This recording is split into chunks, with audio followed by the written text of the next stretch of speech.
Alors, vous allez voir, c'est assez fou ça. Les pyramides rappellent peut-être cette union du compas et de l'équerre. Alors, ça, c'est les pyramides de Khéops avec son socle de 61,45. Ça, c'est les valeurs courantes, hein. Ça, c'est Képhren, 215,73. Donc, Khéops, Képhren, et je vais faire la moyenne des deux. Eh bien, si je fais la moyenne des deux, j'ai 22,36. C'est quand même fou, non? Donc, la pyramide de Khéops plus la pyramide de Képhren, divisé par 2, ça fait exactement ce 1,618 plus 0,618. Je vais vous expliquer les erreurs d'Éric Le Saint. Éric a besoin de nombres, mais pas n'importe lesquels. Ils doivent légitimer sa trouvaille. Le nombre 0,618 est la clé de l'implantation des pyramides, avec 2,236. Mais d'où viennent ces nombres? Sont-ils écrits en tout petit quelque part? Non. Ces nombres sont issus du nombre d'or, ou divine proportion, comme par hasard. 1,618, le nombre d'or, est le résultat de la formule 1 plus racine de 5, que divise 2. 0,618, c'est l'inverse du nombre d'or, ou 1, que divise 1,618, si vous préférez.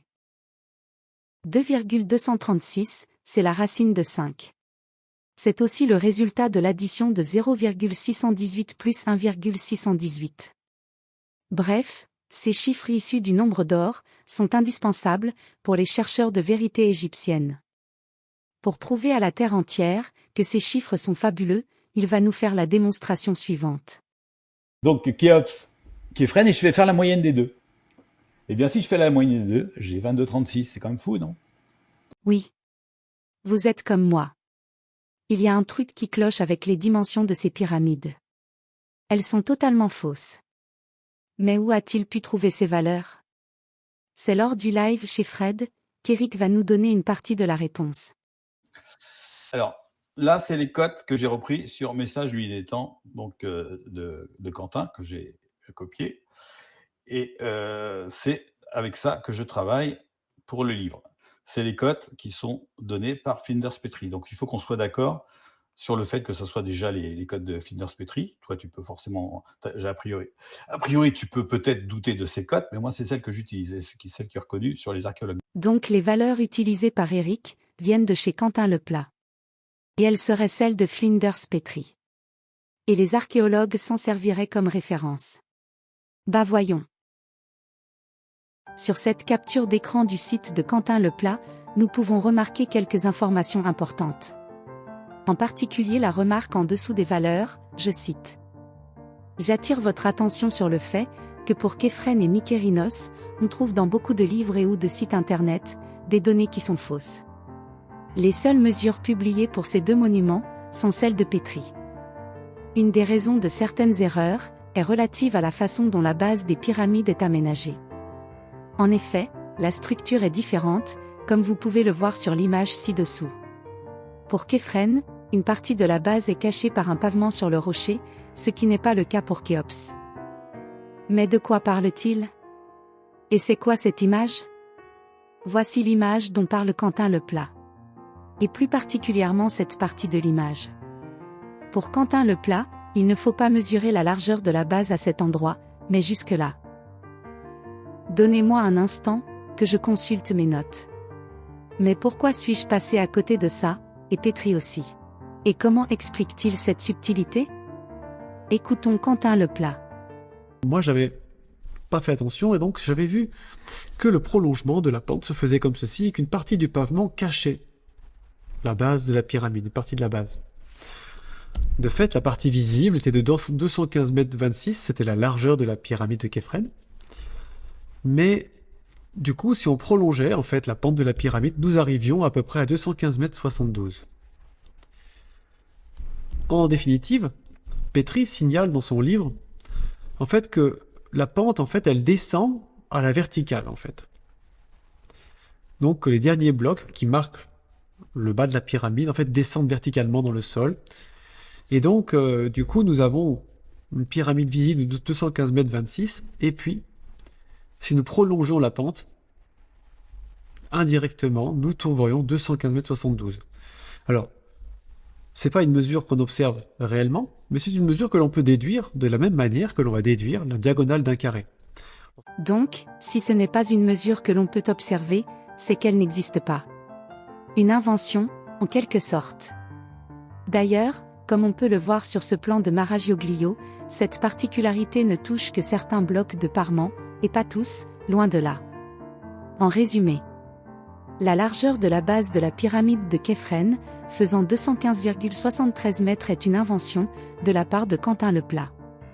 Mais qu'en est-il de la dimension de la pyramide de Khéops, mesurée avec son socle ?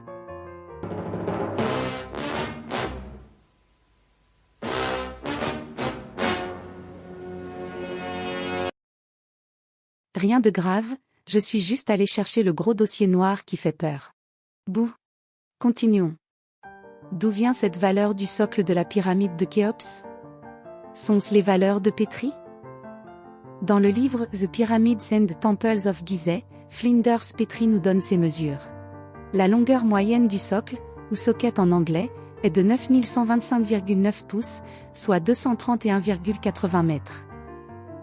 Vous noterez la différence, avec les 231,45 mètres, avancés par Éric Le Saint.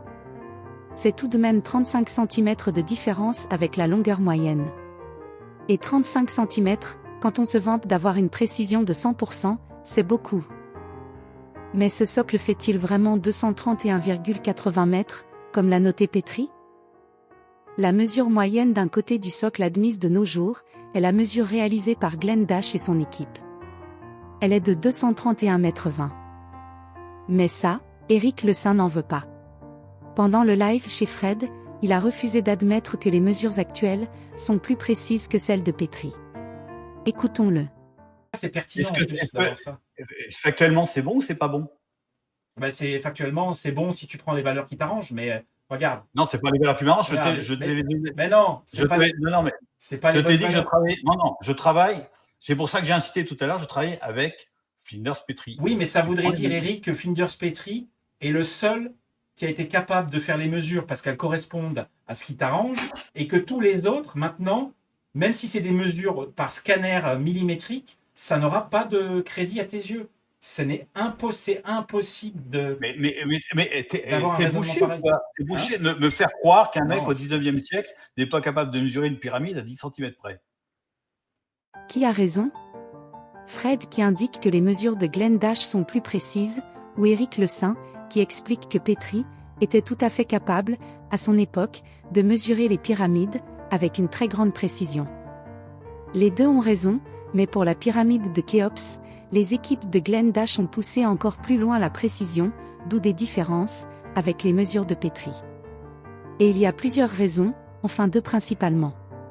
Certes, les outils ont évolué et gagné en précision. Mais les conditions à l'époque de Petrie n'étaient pas les mêmes sur le plateau de Gizeh. Voici à quoi ressemblait la pyramide de Khéops à l'époque où Flinders Petrie a fait son relevé sur le terrain. Et voici comment se présentent les lieux de nos jours. Les conditions d'accès au monument n'étaient pas du tout les mêmes. C'est le moins qu'on puisse dire. Mais cela n'a pas empêché Flinders Petrie de faire des mesures très précises pour la majeure partie de la grande pyramide, à part ce fameux socle. Concernant le travail de Glenn Dash, il a pu bénéficier d'un environnement propice à de fines observations.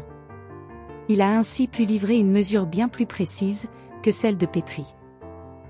Mais c'est le moment de faire le point sur les nombres choisis par Éric Le Saint. Nous l'avons expliqué tout à l'heure, la mesure de 215,73 mètres est tout droit sortie de l'imagination de Quentin Leplat. Elle est tout simplement fausse et a surtout été inventée pour servir son narratif. La dimension de 231,45 mètres pour le socle de la Grande Pyramide, en plus d'être elle aussi totalement fausse, doit être remplacée par la mesure la plus précise que nous ayons de nos jours, celle de Glenn Dash, soit 231,20 mètres. Et si nous refaisions le calcul d'Éric Le Saint maintenant, mais avec les bonnes valeurs. Donc 231,20 plus 215,26 que divise 2 égale 223,23. Donc la démonstration d'Éric Le Saint, que l'addition de ces dimensions justifie le fait, selon lui, de trouver le nombre 2,236 ne tient plus. Oh mais quelle surprise! Mais il est temps de conclure. Pour sa révélation de l'implantation des pyramides, Éric Le Saint a basé toute sa théorie autour de deux nombres. 0,618 et 2,236. Concernant 0,618, ne nous trompons pas. Il a juste été choisi, parce que ça match, et encore, car ça, on pourrait en reparler. Idem pour 2,236. Il a juste été choisi parce que ça match, comme dit Éric Le Saint. Dommage que sa démonstration, pour le trouver dans les dimensions des pyramides, ait fait un flop. Et si les dimensions qu'il a choisies étaient les mauvaises, il n'a qu'à s'en prendre à Quentin Leplat et sa tendance à l'invention de données. Mais Éric Le Saint doit surtout s'en prendre à lui-même, et à son incapacité à mener de vraies recherches.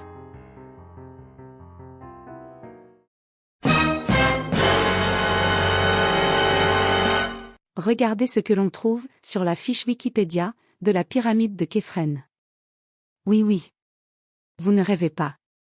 Il est indiqué que la largeur de la base est de 215,73 mètres. Mais qui a bien pu mettre cette valeur totalement fausse, qui correspond étrangement aux allégations de Quentin Leplat. Allons jeter un coup d'œil du côté de l'historique des modifications de cette page, façon à la Suisse. Cette valeur a été modifiée le 15 mai 2021, à 9h19 par un certain Kyota. Vous avez dit Kyota?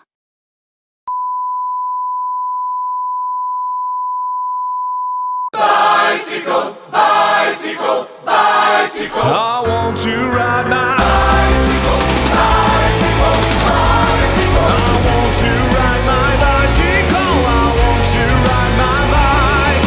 I want to ride my bicycle. I want to ride it where I like. I said white.